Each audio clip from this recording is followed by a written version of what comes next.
परम पूज्य केशवाचार्य प्रिय संघ बंधु, आज से 5000 वर्ष पहले इस सारे संसार पर क्षत्रियों का शासन था।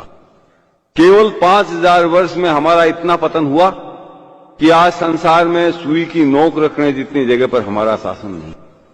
शासन आते हैं और चले जाते हैं, ये कोई बड़े पतन का सूचक नहीं है। लेकिन आज से 5000 वर्ष पहले तक इस संसार के सर्वश्रेष्ठ ज्ञानी, इस संसार के सर्वश्रेष्ठ तपस्वी, इस संसार के सर्वश्रेष्ठ योद्धा, वीर, सूरवीर हमारे समाज में थे। आज न हमारे पास शौर्य है, न पराक्रम है, न ज्ञान है, न तपस्या है। आज 15 मिनट खड़े रहने में 5-7 सूरवीर धराशायी हो जाते हैं। ये हमारी शारीरिक स्थिति है। मानसिक स्थिति ये है कि हमारे को कोई कितना ही कहता रहे, हमारे दिमाग के अंदर अच्छी बात घुसती नहीं। हमको इन पतन और पराभव के कारणों को ढूंढना पड़ेगा। हम चाहें कि हम जैसे जैसा जीवन जीते रहें और क्षत्रिय बने रहेंगे, ये संभव नहीं। भगवान देव पतन कैसे हुआ? जब किसी भी समाज का पतन होता है तो सबसे पहले वो समाज अपने धर्म को भूलता है। स्वधर्म क्या है इसको पहचानने की कोशिश नहीं करता और पाखंडी धर्मों के चक्कर में फंस करके अपने स्वधर्म को तिलांजलि दे देता। तब उसके पास उत्थान का जो पहला साधन स्वधर्म है वो उसके हाथ से चला जाता है और धर्म के नाम पर पाखंड में वो ठगा जाता है, जिससे उसका न कोई सांसारिक क्षेत्र में उसको लाभ मिलता है, न आध्यात्मिक क्षेत्र में उसको कोई लाभ मिलता है। वो अपने स्वधर्म से दूर भटक जाता है। उसके बाद वो समाज अपने इतिहास को भूलता है। आज विभिन्न क्षेत्रों में ऐसा कोई क्षेत्र नहीं जिसके अंदर हमारा महापुरुष पैदा नहीं हुआ हो और जिसने संसार भर में अपनी ख्याति नहीं पैदा की। वो रजनीश कहता था 10,000 रोज 10,000 मनुष्यों को, सैनिकों को रोज युद्ध में मारने वाला भीष्म पितामह भी क्षत्रिय समाज में पैदा हुआ। और चींटी को भी मत मारो, ये अहिंसा का उपदेश करने वाला भी क्षत्रिय समाज में हुआ। चारों तरफ की ज्ञान की हमने पराकाष्ठाएं तोड़ दी, वीरता की हमने पराकाष्ठाएं तोड़ दी, तपस्या की हमने पराकाष्ठाएं तोड़ दी। संसार में आज तक विश्वामित्र से लंबी तपस्या करने वाला संसार में कोई तपस्वी हुआ नहीं, जो संसार में आज तक कोई नहीं कर सका, जो राम के काल में नहीं हुआ, जो महाभारत के काल के अंदर नहीं हुआ, वो राजपूत काल में राजपूतों ने करके दिखाया। माथा कटने के बाद लड़के दिखाया और माथा कटने के बाद 1-2 हाथ तलवार के चला दिए नहीं, कोसों तक बिना माथे के लड़ते हुए चले गए। लोगों का सिर यहां पड़ा है, धड़ मिला है 5 कोस दूर, धड़ मिला है 10 कोस दूर। आज दोनों जगह उनकी समाधियां बनी हुई हैं, दोनों जगह पूजे जाते हैं। जहां सर गिरा वहां भी समाधि बनी हुई है, वहां भी पूजा होती है। जहां धड़ गिरा वहां भी समाधि बनी हुई है, वहां भी पूजा होती है। ऐसा कोई क्षेत्र नहीं था जिसके अंदर हम सर्वश्रेष्ठ नहीं थे और आज ऐसा कोई क्षेत्र नहीं है जिसके अंदर हम सबसे गए गुजरे नहीं। चाहे वो ज्ञान का क्षेत्र हो, चाहे वो वीरता का क्षेत्र हो, चाहे वो तपस्या का क्षेत्र हो, चाहे शारीरिक बल का क्षेत्र हो, चाहे बौद्धिक बल का क्षेत्र हो, चाहे मनोबल का क्षेत्र हो, चाहे आध्यात्मिक बल का क्षेत्र हो, हर क्षेत्र के अंदर हम पिछड़ते जा रहे हैं। उसका कारण अपने धर्म का और इतिहास का ज्ञान नहीं होना है। इतिहास मरे हुए समाज को पुनर्जीवित करने की क्षमता रखता है। इतिहास निर्जीव शरीर में जीवन पैदा करता है। एक विदेशी पर्यटक भी रणथंभौर को देखने जाता है, एक विदर्भी भी रणथंभौर को देखने जाता है, एक दूसरे समाजों का रणथंभौर को देखने जाता है। वहां क्या देखता है? कितने ऊंचे पहाड़ पर यह बना है, इसकी दीवारें कितने सुरक्षित हैं, इसमें महल कैसे बने हुए हैं, ये देख के लोग आएगा। और हम भी आज उन पर्यटकों की तरह रणथंभौर, चित्तौड़ आदि किलों को देख। उसका कारण क्या है? इतिहास के ज्ञान का अभाव। हमारे अंदर वो चिंगारी नहीं फूंक सकते जो चिंगारी रणथंभौर के अंदर विद्यमान। यदि हमको इतिहास का ज्ञान होता तो कोई भी राजपूत रणथंभौर किले की सीढ़ियों पर चढ़ता तब उसका कलेजा धक धक करने लग जाता, कहीं ऐसा नहीं हो अंदर जोहर हो रहा हो। मैं अंदर प्रवेश करूं, कहीं जोहर की जलती ज्वालाएं मेरे को नजर नहीं आए, कहीं ऐसा नहीं हो जीत कर भी दुश्मन के झंडों को आगे करके लौट रहा हमीर जोहर के निराशाजनक प्रदर्शन को देख करके अपने जीवन से निराश हो गया हो, वो कहीं अपना मस्तक काट करके शिव जी के ऊपर नहीं चला रहा। इस इतिहास का ज्ञान नहीं है तो हमारे लिए रणथंभौर एक पत्थरों की दीवारों से अधिक कुछ नहीं, एक पत्थरों का संग्रह मात्र है। आज हम अपने स्वधर्म को भूल रहे हैं, पराये धर्म को अपना धर्म समझ रहे हैं। कृष्ण भगवान ने गीता में कहा है, श्रेया नाम स्वधर्मो विगुण पर धर्मो भयावह। तेरे स्वधर्म का पालन करने में ही तेरा कल्याण है।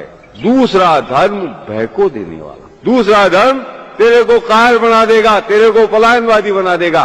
फिर कृष्ण भगवान कहते हैं, दूसरे के धर्म का तू ठीक प्रकार से पालन कर ले तो भी तेरा कल्याण संभव नहीं, लेकिन अगर तेरे स्वधर्म का तू टूटा फूटा भी का पालन कर लेगा तो तेरा कल्याण होगा। आज उस स्वधर्म को जानने और सीखने की चेष्टा हमारे समाज में नहीं। हम अपने स्वधर्म को अपनाने की चेष्टा नहीं करेंगे, हमारे अंदर जीवनी शक्ति नहीं आ सकती। जब तक अपने इतिहास का ज्ञान नहीं करेंगे, हमारे अंदर प्राण शक्ति का विकास नहीं हो सकता। और पराभव का अंतिम सोपान है सांस्कृतिक पराभव, अपनी संस्कृति को भूल जाना।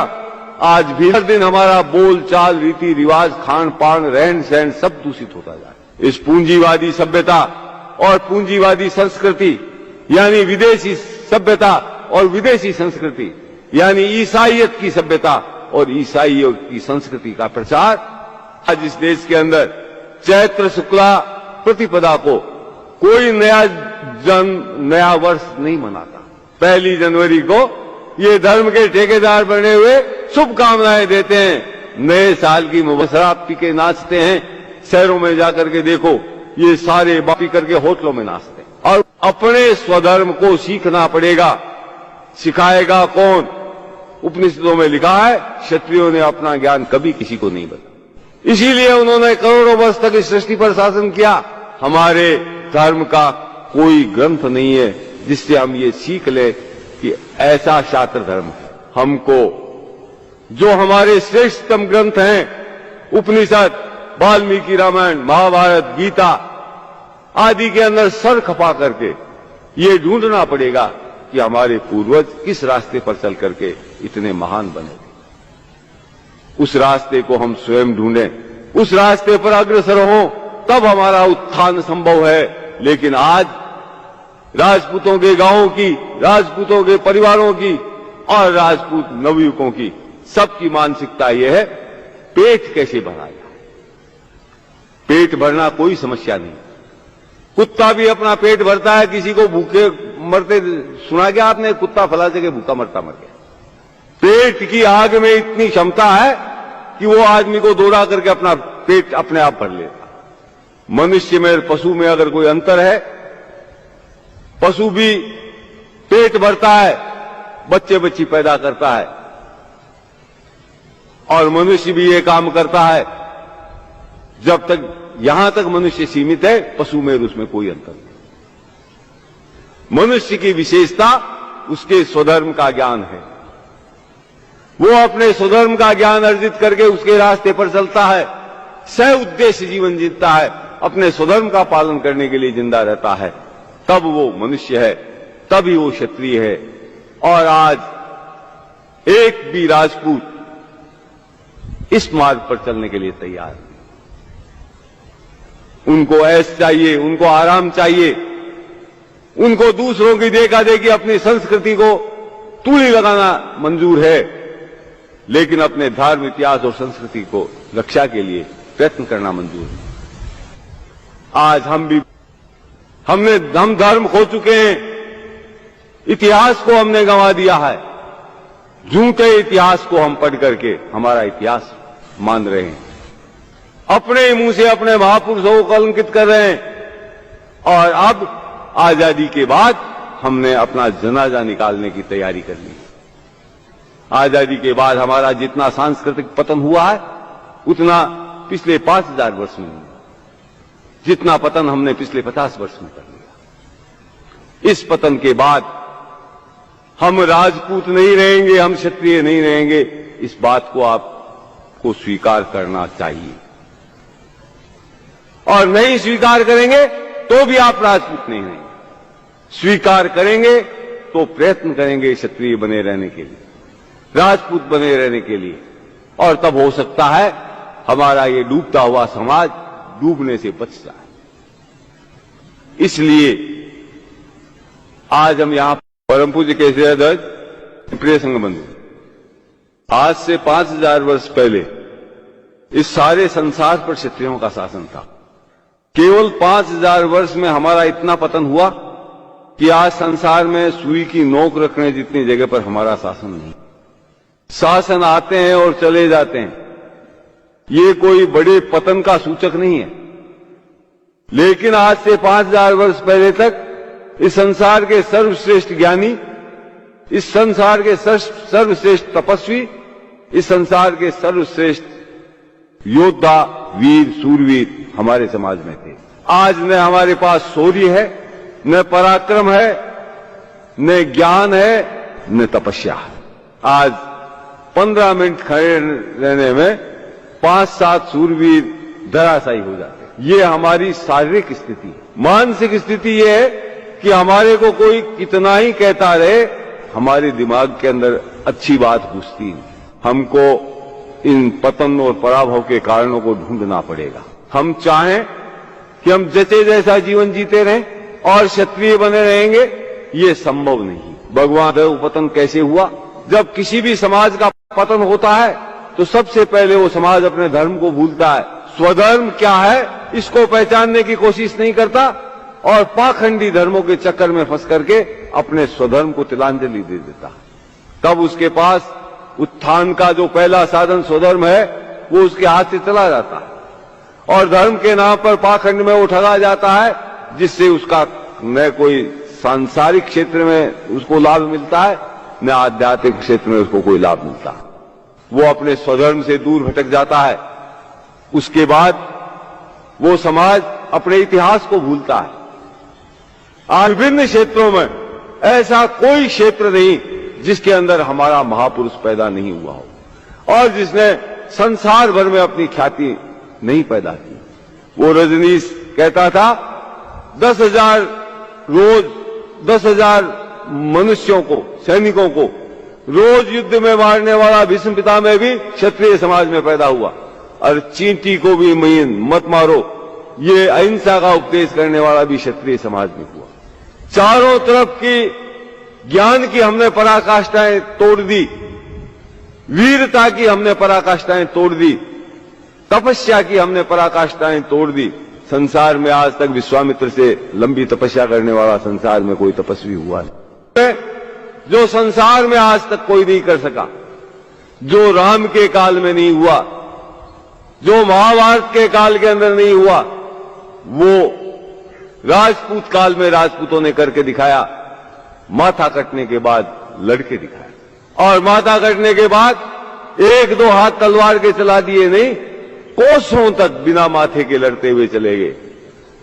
लोगों का सिर यहां पड़ा है, धड़ मिला है 5 कोस दूर, धड़ मिला है 10 कोस दूर। आज दोनों जगह उनकी समाधियां बनी हुई हैं, दोनों जगह पूजे जाते हैं। जहां सर गिरा वहां भी समाधि बनी हुई है, वहां भी पूजा होती है। जहां धड़ गिरा वहां भी समाधि बनी हुई है, वहां भी पूजा होती है। ऐसा कोई क्षेत्र नहीं था जिसके अंदर हम सर्वश्रेष्ठ नहीं थे और आज ऐसा कोई क्षेत्र नहीं है जिसके अंदर हम सबसे गए गुजरे नहीं। चाहे वो ज्ञान का क्षेत्र हो, चाहे वो वीरता का क्षेत्र हो, चाहे वो तपस्या का क्षेत्र हो, चाहे शारीरिक बल का क्षेत्र हो, चाहे बौद्धिक बल का क्षेत्र हो, चाहे मनोबल का क्षेत्र हो, चाहे आध्यात्मिक बल का क्षेत्र हो, हर क्षेत्र के अंदर हम पिछड़ते जा रहे हैं। उसका कारण अपने धर्म का और इतिहास का ज्ञान नहीं होना है। इतिहास मरे हुए समाज को पुनर्जीवित करने की क्षमता रखता है। इतिहास निर्जीव शरीर में जीवन पैदा करता है। एक विदेशी पर्यटक भी रणथंभौर को देखने जाता है, एक विदर्भी भी रणथंभौर को देखने जाता है। एक दूसरे समाजों का रणथंभौर को देखने जाता है, वहां क्या देखता है? कितने ऊंचे पहाड़ पर यह बना है, इसकी दीवारें कितने सुरक्षित हैं, इसमें महल कैसे बने हुए हैं, ये देख के लोग जाएगा। और हम भी आज उन पर्यटकों की तरह रणथंभौर, चित्तौड़ आदि किलों को देख, उसका कारण क्या है? इतिहास के ज्ञान का अभाव। हमारे अंदर वो चिंगारी नहीं फूंक सकते जो चिंगारी रणथंभौर के अंदर विद्यमान। यदि हमको इतिहास का ज्ञान होता तो कोई भी राजपूत रणथंभौर के किले की सीढ़ियों पर चढ़ता, तब उसका कलेजा धक धक करने लग जाता। कहीं ऐसा नहीं हो अंदर जोहर हो रहा हो, मैं अंदर प्रवेश करूं, कहीं जोहर की जलती ज्वालाएं मेरे को नजर नहीं आए, कहीं ऐसा नहीं हो जीत कर भी दुश्मन के झंडों को आगे करके लौट रहा हमीर जोहर के निराशाजनक प्रदर्शन को देख करके अपने जीवन से निराश हो गया हो, वो कहीं अपना मस्तक काट करके शिव जी के ऊपर नहीं चला रहा। इस इतिहास का ज्ञान नहीं है तो हमारे लिए रणथंभौर एक पत्थरों की दीवारों से अधिक कुछ नहीं, एक पत्थरों का संग्रह मात्र है। आज हम अपने स्वधर्म को भूल रहे हैं, पराये धर्म को अपना धर्म समझ रहे हैं। कृष्ण भगवान ने गीता में कहा है, श्रेया नाम स्वधर्मो विगुण पर धर्मो भयाव। तेरे स्वधर्म का पालन करने में ही तेरा कल्याण है। दूसरा धर्म भय को देने वाला, दूसरा धर्म तेरे को कायर बना देगा, तेरे को पलायनवादी बना देगा। फिर कृष्ण भगवान कहते हैं, दूसरे के धर्म का तू ठीक प्रकार से पालन कर ले तो भी तेरा कल्याण संभव नहीं, लेकिन अगर तेरे स्वधर्म का तू टूटा फूटा भी का पालन कर लेगा तो तेरा कल्याण होगा। आज उस स्वधर्म को जानने और सीखने की चेष्टा हमारे समाज में नहीं। हम अपने स्वधर्म को अपनाने की चेष्टा नहीं करेंगे, हमारे अंदर जीवनी शक्ति नहीं आ सकती। जब तक अपने इतिहास का ज्ञान नहीं करेंगे, हमारे अंदर प्राण शक्ति का विकास नहीं हो सकता। और पराभव का अंतिम सोपान है संस्कार, सांस्कृतिक पराभव। अपनी संस्कृति को भूल जाना। आज भी हर दिन हमारा बोल चाल, रीति रिवाज, खान पान, रहन सहन सब दूषित होता जा रहा है। इस पूंजीवादी सभ्यता और पूंजीवादी संस्कृति यानी विदेशी सभ्यता और विदेशी संस्कृति यानी ईसाइयत की सभ्यता और ईसाइयों की संस्कृति का प्रचार आज इस देश के अंदर चैत्र शुक्ला प्रतिपदा को कोई नया वर्ष नहीं मनाता। 1 जनवरी को ये धर्म के ठेकेदार बने हुए शुभकामनाएं देते हैं, नए साल की शराब पी के नाचते हैं। शहरों में जाकर के देखो, ये सारे पी करके होटलों में नाचते हैं। और अपने स्वधर्म को सीखना पड़ेगा। सिखाएगा कौन? उपनिषदों में लिखा है, क्षत्रियों ने अपना ज्ञान कभी किसी को नहीं बताया, इसीलिए उन्होंने करोड़ों वर्ष तक इस सृष्टि पर शासन किया। हमारे धर्म का कोई ग्रंथ नहीं है जिससे हम ये सीख ले कि ऐसा शास्त्र धर्म है। हमको जो हमारे श्रेष्ठतम ग्रंथ हैं, उपनिषद, वाल्मीकि रामायण, महाभारत, गीता आदि के अंदर सर खपा करके ये ढूंढना पड़ेगा कि हमारे पूर्वज किस रास्ते पर चल करके इतने महान बने थे। उस रास्ते को हम स्वयं ढूंढें, उस रास्ते पर अग्रसर हों, तब हमारा उत्थान संभव है। लेकिन आज राजपूतों के गांवों की, राजपूतों के परिवारों की और राजपूत नवयुवकों की सबकी मानसिकता यह है, पेट कैसे भरा जाए। पेट भरना कोई समस्या नहीं, कुत्ता भी अपना पेट भरता है। किसी को भूखे मरते सुना क्या आपने? कुत्ता फला जगह भूखा मरता मर गया। पेट की आग में इतनी क्षमता है कि वो आदमी को दौड़ा करके अपना पेट अपने आप भर लेता। मनुष्य में और पशु में अगर कोई अंतर है, पशु भी पेट भरता है, बच्चे बच्ची पैदा करता है,